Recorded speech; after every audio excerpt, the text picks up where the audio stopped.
Hi, welcome to Tush home cooking. இன்னைக்கு நம்ம பார்க்க போகிறது எல்லாருக்குமே ரொம்பவே பிடிச்ச ஒரு ஸ்வீட். நம்மள நிறைய பேருக்கு இந்த ஸ்வீட்டை சரியான முறையில் செஞ்சுக்கிற முடியாது. அதனால் கடையில் கூட வாங்கி சாப்பிடுவோம். இதுக்காக நம்ம நிறைய பணமும் செலவழிக்க வேண்டி வரும் கடையில் வாங்குறதுக்கு. அந்த கடையில் விற்கிற அதே டேஸ்ட்டை நம்மளுக்கு வீட்லேயும் செய்ய முடியும். வாங்க பார்ப்போம் எப்படி செய்கிறதுன்னு. இந்த மைசூர் பாகு செய்கிறதுக்கு நான் 200 கிராம் கடலை மாவு எடுத்திருக்கிறேன். நான் இந்த கடலை மாவு கடையில் தான் வாங்கியிருக்கிறேன். 200 கடலை மாவு எடுத்தால் 400 கிராம் சீனி எடுக்கணும். நான் இன்றைக்கி சிவப்பு சீனி தான் எடுத்திருக்கிறேன். சிவப்பு சீனி எடுத்துக்கிட்டால் அதில் ஒரு நல்ல கலரும் கிடைக்கும். அதுக்கப்புறம் பேன் ஒன்று அடுப்பில் வச்சுட்டு லோ ஃப்ளேம்லேயே வச்சு இந்த கடலை மாவை கொஞ்சம் லைட்டாக சூடாக்கி எடுத்துக்கிறணும். ரொம்ப வறுத்துடக்கூடாது. ஒரு 3 நிமிஷம் அளவுக்கு லேசாக அதில் சூடாக்கி எடுத்தால் போதும். எடுத்துகிட்டு அதை நம்ம சலித்து எடுத்துக்கிறணும். இந்த மைசூர் பாகு செய்கிறதுக்கு 250 கிராம் ரீஃபைண்ட் ஆயிலும் அதே மாதிரி 250 கிராம் நல்ல நெய்யும் எடுத்துருக்கிறேன். ரெண்டையும் ஒன்றா இந்த மாதிரி கலந்து வச்சுக்கிறணும். அந்த எண்ணெய் கலவை ரெடி ஆக்கிட்டு அதுக்கப்புறம் நம்ம எந்த ட்ரேயில் தட்ட போகிறோமோ அந்த ட்ரேயை எடுத்து அதுக்குள்ளே நல்லா நெய் கொஞ்சம் ஊற்றி இந்த மாதிரி நல்லா க்ரீஸ் பண்ணி வச்சிடணும். நம்ம இதெல்லாம் முதலே ரெடி பண்ணி வச்சிடணும். இல்லைனா மைசூர் பாகு ரெடி ஆனதுக்கப்புறம் நம்மளுக்கு டைம் இருக்காது. அதுக்கடையில் மைசூர் பாகு டக்குன்னு இறுக ஆரம்பிச்சிருச்சுன்னா நம்மளுக்கு கஷ்டம். அதனால் இந்த மாதிரி அழகாக எல்லாத்தையும் எல்லா சைடுக்கும் க்ரீஸ் பண்ணி வச்சுக்கணும். அதுக்கப்புறம் நம்ம அந்த சூடாக்குன கடலை மாவை எடுத்து நல்லா சலிச்சு எடுத்துக்கிறணும். ஏன்னா நம்ம சூடாக்குற நேரம் அதில் சின்ன சின்ன கட்டிகள் வந்துடும். இந்த மாதிரி நல்லா சலிச்சு அதில் இருக்கிற கட்டிகளையும் உடைச்சி விட்டுட்டு சலிச்சு ஒரு பாத்திரத்தில் எடுத்து வச்சுக்கிறணும். அப்போ தான் நமக்கு மைசூர் பாகுக்கு போடுறதுக்கு ஈஸியாக இருக்கும். இந்த மாதிரி அதையும் ரெடி பண்ணி வச்சுக்கணும். இன்னொரு தடவை ஞாபகப்படுத்துகிறேன். நம்ம 200 கிராம் கடலை மாவு எடுத்துருக்குறோம், 400 கிராம் சீனி எடுத்துருக்குறோம், 500 கிராம் எண்ணெய் கலவை எடுத்துருக்கோம். அதில் எண்ணெயும் நெய்யும் அரைவாசி சேர்த்துருக்கோம். அதுக்கப்புறம் பேன் ஒன்று எடுத்து நம்ம எடுத்து வச்சுருக்கிற சீனியை அதுக்குள்ளே போட்டுக்கிறணும். போட்டுட்டு அதுக்கு தண்ணி ரொம்ப அதிகமாக எல்லாம் சேர்த்துடவே கூடாது. இது பாருங்கள், அடுப்பில் வைக்கவும் கூடாது. முதல்ல இந்த மாதிரி சீனியை பரவி விட்டுட்டு அதுக்குள்ளே அந்த சீனி கரையிற, அதாவது சீனி மறையிற அளவுக்கு வரும் வரைக்கும் தண்ணி ஊற்றினா போதும். ரொம்ப தண்ணி ஊற்றி ஃபுல்லாக கரைய விடக்கூடாது. பாருங்கள், இந்த அளவுக்கு போட்ட உடனே இந்த சீனி ஃபுல்லாக மூழ்கிடுச்சு. இந்த அளவுக்கு வந்த பிறகு மெதுவாக கொஞ்சம் நேரம் வெளியிலேயே வச்சு கொஞ்சமாக அதை கரைச்சி விடணும். பாருங்கள், இந்த அளவுக்கு கரைய தொடங்கின பிறகு நம்ம அதை அடுப்பில் வைக்கணும். பாருங்கள், அடுப்பில் வச்சு முதல்ல கொஞ்சம் மீடியம் ஃப்ளேமில் வச்சு இந்த மாதிரி கிளறி விட்டுக்கிட்டே இருக்கணும். அந்த மற்ற பக்கத்தில் நம்ம எடுத்து வச்சுருக்கிற எண்ணெய் கலவை, அதாவது 500 கிராம் எண்ணெய் கலவை எடுத்து வச்சுருக்குறோம். இந்த சீனியை அப்படியே தொடர்ந்து கிளறி விட்டுக்கிட்டே இருக்கணும். பாருங்கள், ஒரு 2-3 நிமிஷம் ஆகிற நேரம் இந்த மாதிரி சீனி கொஞ்சம் இறுக ஆரம்பிக்கும். அந்த நேரம் தொடர்ச்சியாக கிளறி விட்டுக்கிட்டே இருக்கணும். இப்படி வர நேரம் கம்பிப்பதம் வர்றதுக்கு முதல்ல இந்த மாதிரி ஒரு சின்னதாக கம்பி பதத்துக்கு முன்னால் ஒரு நிலமை வரும். அந்த நேரத்தில் நீங்கள் நம்ம எடுத்து வச்சுருக்கிற கடலை மாவை கொஞ்சம் கொஞ்சமாக போட்டு சேர்த்துக்கணும். இந்த கடலை மாவு போடுற நேரம் அடுப்பை லோ ஃப்ளேமுக்கு கொண்டு வந்துடுங்க.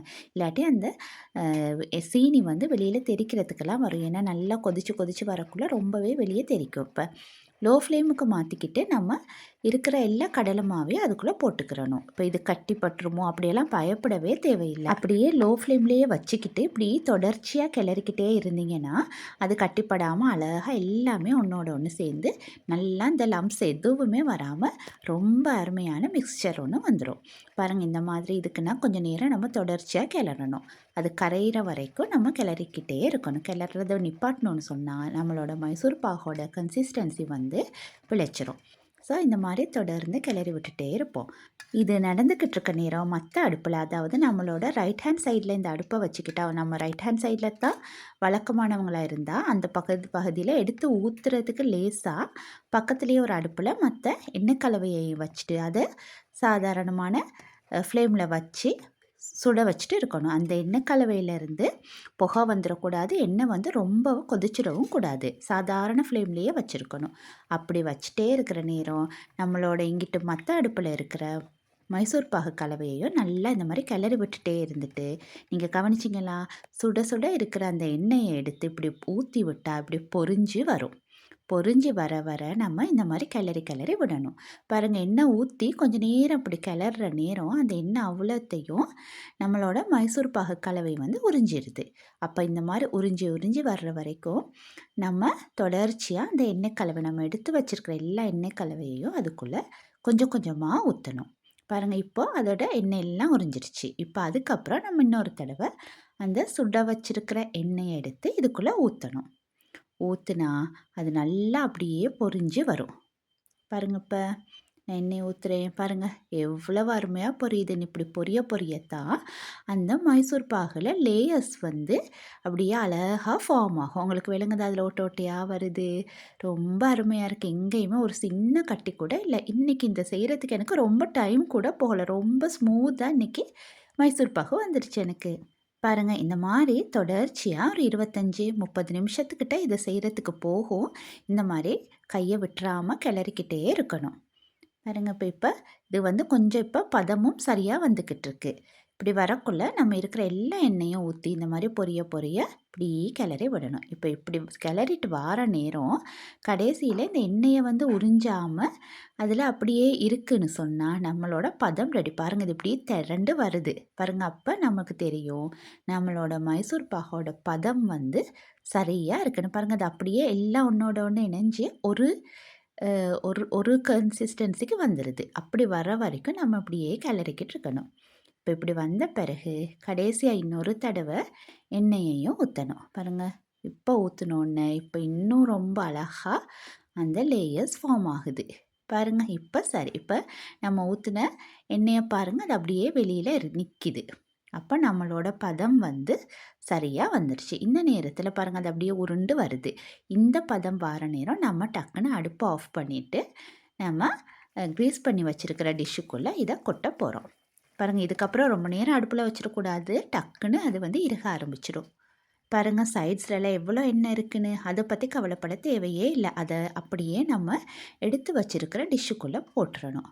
இதை போடும்போது கொஞ்சம் உயரமாக வர மாதிரி போடணும். அப்போ தான் நம்மளோட மைசூர் பாகு வந்து அழகாக வரும். இப்போ நான் பெரிய டிஷ் ஒன்று எடுத்துகிட்டேன். இன்றைக்கி நான் 200 கிராமுக்கு தானே செஞ்சுட்டுருக்கிறேன். அதனால் எனக்கு இந்த ஒரு சைடுக்கு தான் நான் போட்டிருக்கிறேன். பாருங்கள், எவ்வளோ எண்ணெய் வெளியில் இருக்குன்னு. அதனால் கொஞ்சம் டிஷ் அப்படி உயர்த்தி வச்சா அந்த எண்ணெய் எல்லாம் இதுக்குள்ளே போயிடும். இப்படி அந்த எண்ணெய் எவ்வளோத்துக்கு இருக்குதோ அப்போ தான் அதுக்கு வந்து நல்ல கலர் வரும்.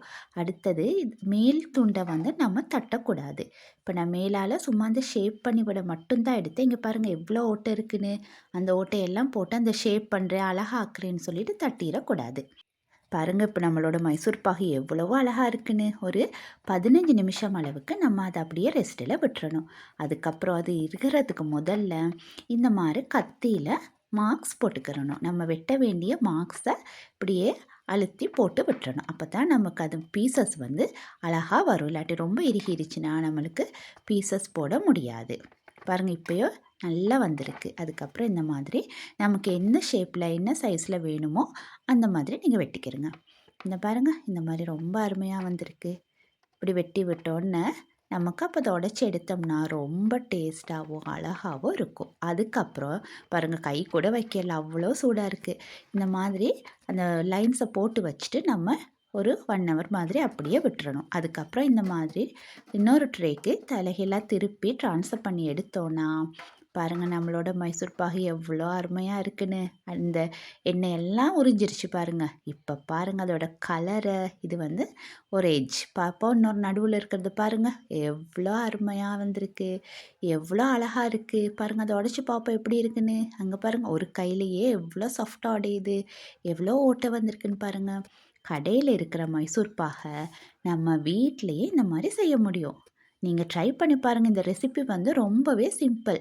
நான் இது வந்து அடிக்கடி செய்வேன். எங்கள் வீட்டு ஃபங்க்ஷன்ஸுக்கும் செய்வேன். எல்லாருமே நல்லா இருக்குன்னு சொல்லுவாங்க. நீங்களும் இந்த மைசூர் பாகை ட்ரை பண்ணி பாருங்கள். பார்த்துட்டு சொல்லுங்கள் இந்த ரெசிபி எவ்வளவு ஈஸின்னு, எவ்வளோ டேஸ்ட்டுன்னு சொல்லுங்கள். அப்படியே துஷ் ஹோம் குக்கிங்கோட சப்ஸ்கிரைப் பட்டனையும் தட்டி விட்டுட்டு போங்க. தேங்க்யூ.